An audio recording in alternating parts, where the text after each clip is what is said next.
আপনার মাসিক হাত খরচ কত টাকা? 8-9 লাখ টাকা। তার সর্বোচ্চ কত খরচ করেছেন এখন পর্যন্ত এক মাসে? 2 কোটি। আর সর্বনিম্ন? 1 লাখ টাকা 100%। Women. সিঁদুর বলে দিয়েছি মনের খুশিতে। আমরা দুইজনই মুসলমান, মন বিশুদ্ধ থাকে, সবকিছু বিশুদ্ধ। মানে হিন্দু মুসলমান এটা আমি মনে করি যে ধর্ম সবার। মানে হিন্দু মুসলমান এটা আমি মনে করি যে ধর্ম সবার। হ্যালো গাইস, কেমন আছেন সবাই? আশা করছি প্রত্যেকেই ভালো আছেন। গাইস, নতুন ভিডিওতে আপনাদের সকলকে স্বাগত জানাচ্ছি। আজকের ঘটনা কি? আজকের এই ভিডিওতে আপনারা দেখবেন recently reels, shorts, TikTok and ইনস্টাগ্রামে রাতারাতি ভাইরাল হওয়া অস্থির বাঙালির অদ্ভুত সব কর্মকাণ্ড, যা দেখে আপনিও বলবেন আরে এরা কারা। আপনাদের মেনুতে কি কি আছে কাইন্ডলি একটু দেখান। পুরোটা দেখাবো? কি দেখাবেন? যেটা দেখতে চাচ্ছিলেন দেখান। দেখাচ্ছি তো, দেখেন। কি দেখাবেন? যেটা দেখতে চাচ্ছিলেন। মেনুর কথা বলছিলাম। আমিও তো মেনুর কথাই বলছি। না না, আপনারা বাড়ির কয়জন বসবাস করেন? 4 জন। 4 জন? কে কে? আমি, টিভি আছে, মোবাইল আর খাট আছে। আরে না না, 5। সুতরাং গাইস, আমাদের সাথে আপনিও টিকটকার ও অস্থির বাঙালির অদ্ভুত সব কর্মকাণ্ড একসাথে এক ভিডিওতে দেখে উপভোগ করতে চাইলে সম্পূর্ণ ভিডিওটি দেখার বিশেষ অনুরোধ রইল, কেননা ভিডিওর শেষে রয়েছে বাঙালির এমন কিছু কর্মকাণ্ড যা আপনাকে ভরপুর বিনোদন দিবে। মনিটেশন চালু হয়েছে, ও ভাই মনিটেশন চালু হয়েছে, মনিটেশন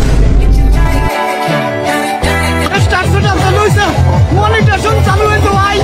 ও ভাই, এখন শুধু টাকা আসবে, বাপরে, এখন শুধু টাকা আসবে। কেমন লাগছে ভাই? মনিটেশন চালু হয়ে গেছে, এখন প্রতি মাসে প্রায় 8 লাখ 10 লাখ টাকা পাবো। প্রতিদিন বিয়ে করবো, তারপরে ঘর সবাই থাকবো।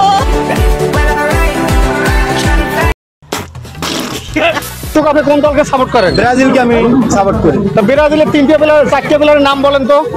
এই 4টে প্লেয়ারের নাম, একটা প্লেয়ারের নাম আছে নেইমার, হ্যাঁ, সাকিবুল হাসান, হ্যাঁ, তারপরে মেসি আর ডোনাল্ড ট্রাম্প। এই সময় কম, শুরু করো। গাইস, ভিডিওর শুরুতে আমরা দেখবো সাপোজিটর দিয়ে একটি ভাইরাল ভিডিও। এই সাপোজিটরের দাম কত? 10 টাকা ভাই। আমি আপনাকে 1000 টাকা দিব, এই সাপোজিটরটা আপনি খাবেন। এটা কোন কথা বলেন? এটা খাওয়ার জিনিস, এটাকে খাওয়ার জিনিস আপনি খাবেন, আমি 1000 টাকা দিব। আপনি তো আমার 5 লাখ টাকা দিলে আমি খাবো না। হ্যাঁ, আপনি আমার 5 লাখ টাকা দিলে তো আমি খাবো না। মানে খাবেন না? ভাই কথাটা বুঝেন। জি জি। তো এটার দাম চাইছে কত? দাম কত এনি? 10 টাকা। 10 টাকা। আমি বলতেছি যে আমি 1000 টাকা দিব, এই সাপোজিটর আপনি খান। তো উনি খাইতেছে না, তার মানে নির্গাত এটার মধ্যে ভেজাল আছে। 100%। আচ্ছা, বাইরে ব্লগার মনে হয় পৃথিবীতে নতুন, তাই তেমন কিছু বুঝে না। আসলে বিষয়টা এই ভিডিওটা দেখলেই বুঝতে পারবেন। ভাই, এগুলা কি বেচতেছেন? বাস বেচতেছেন? বাস কয় টাকা করে পিস? 80 টাকা পিস। 80 টাকা না, আমি আপনার 1000 টাকা দিমু, এই বাসটা আপনার পিছন দিয়ে নেন। ওই ভাই কি কোন? বাস কি পিছন দিয়ে নেওয়া জিনিস নাকি? 1000 টাকা দিমু, এই বাস আপনার পিছন দিয়ে নেন। 1000 টাকা, 1 লাখ টাকা দিয়ে নিব না।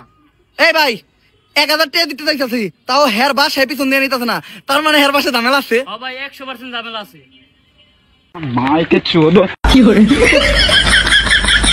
উমর ভাই কি সুন্দর বাস দিয়ে বাসটা দিয়ে দিল। বিধবা এই নারীকে বিয়ে করলেই পাবে একটি মোটরসাইকেল সহ ব্যবসা করার জন্য নগদ কিছু অর্থ। আমার আগের স্বামী মারা গেছে, তো দেখেন আমার তো এখনো ওরকম বয়স হয় নাই যে আমি সারা জীবন একা থাকবো। আমার তো একটা মাথার উপরে ছায়ার দরকার আছে। তুমি বলবা না? আমার যৌবন তো আর শেষ হয়ে যায় না।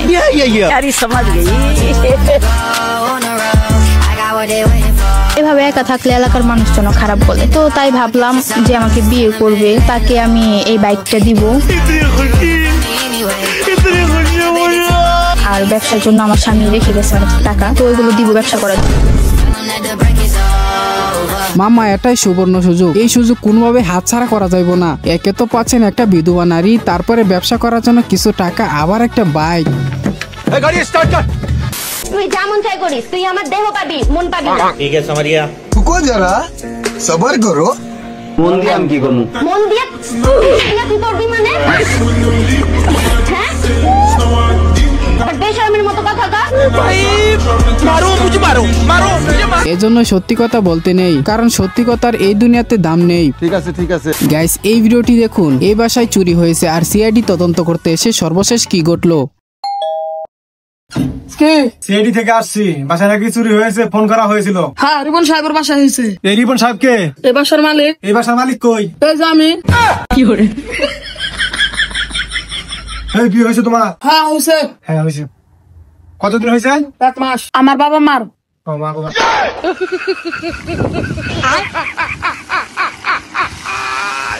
কোথায় তোমার বাবা মা?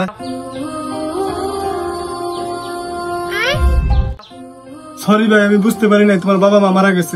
আর উপরে রুমে শুয়ে আছে।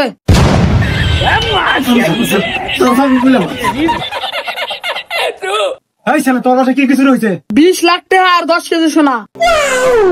লেখো লেখো, কেমন চুরি হলো? মিথ্যা কথা বলছি।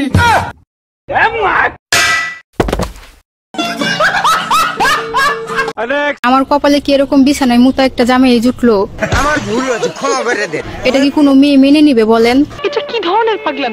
আমি ভাই ওর সংসার করব না, আমার যেদিকে 2 চোখ যায় আমি সেদিকে চলে যাব। এই জন্য আপনি ব্যাগ গুটিয়ে চলে যেতে চাচ্ছেন? হ্যাঁ। মানে প্রত্যেক দিনই কি আপনার স্বামী বিছানায় প্রস্রাব করে? প্রথম যখন বিয়ে হয়েছে তখন 1 দিন 2 দিন পর পরই দেখি বিছানার তুষক ভিজা। তো যখন জিজ্ঞেস করি মানে এক দিন এক একটা বাহানা দেয়, শাক দিয়ে মাছ ঢাকার চেষ্টা করে। আচ্ছা আচ্ছা। আপা, আপনি একটা কাজ করতে পারেন, আপনার জামাইকে প্যাম্পাস পরিয়ে রাখতে পারেন। না না, আমি এসেছি পাদ বিশেষজ্ঞ থেকে। তো আপনার পাদের কালার কি? পাদের কালার? পাদের কালার তো গন্ধ, একটা দুর্গন্ধ হতো।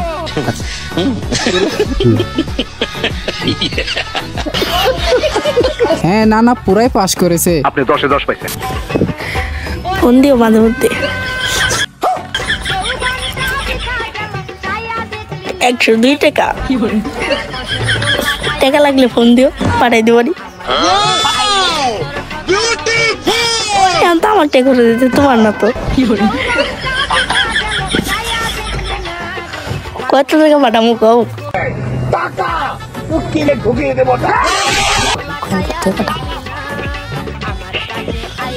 আমরা বড় বোন পাঠাই না, আমরা গার্লফ্রেন্ড পাঠাই। হ্যাঁ ভাই, জীবনে তোরাই সুখী আছিস, আমরা না হয় কার্টুন দেখে দেখে বাকিটা জীবন পার করে দেব। আমাদের কপালে আর বিয়া শাদী প্রেম প্রীতি নাই। কোন শব্দটা শুনলেই আপনার বিরক্ত লাগে? তুই। আমি শুধু রিক্সাওয়ালাদের কাছে তুই, তারপর গালি শুনি, তুই আর গালি। আমি মনে করি যে তুই এটা একটু অভদ্র হয়েছি আমি তোমারই প্রেম। কিসের মধ্যে কি পান্তা ভাতে ঘি? ওরে বাবা, আরে হুজুর দেখিয়ে জান্নাতের আড়ি নিয়ে বইছে। হুজুরের কাজ হুজুর ঠিকই করতেছে, আমরা না হয় নার্গিস আপার গান শুনে শুনে মনকে সান্ত্বনা দেব। ভাল লাগে না এই ভরা যৌবনের কামরানি। আপনার জীবনে ঠিক এখন কিসের অভাব? আমার জীবনে এখন সিঙ্গেলের অভাব। আমি সিঙ্গেল। আমি আগে সিঙ্গেল বইরা বেড়াইতাম, এখন আর বলতে পারি না, এটাই অভাব। আহারে কি কর? সিঙ্গেলের অভাব নাকি ট্রিপল টাইমিং এর অভাব? তো যাই হোক, আজকের ভিডিও এই পর্যন্ত। ভিডিওটি ভালো লাগলে অবশ্যই একটি লাইক করবেন এন্ড পরবর্তীতে আরো এরকম ভিডিও পেতে চ্যানেলটিকে সাবস্ক্রাইব করে পাশের বেল আইকনটি অলে সেট করে রাখবেন। আর হ্যাঁ গাইস, এই ক্লিপগুলোর ভিতরে কোন ক্লিপটি আপনার কাছে সবচেয়ে বেশি ভালো লেগেছে তা কমেন্টে জানাবেন। কথা হবে শীঘ্রই নতুন কোনো ভিডিওতে, তৎক্ষণাৎ সবাই স্ক্রিনে থাকা এই ভিডিওটি দেখতে পারেন।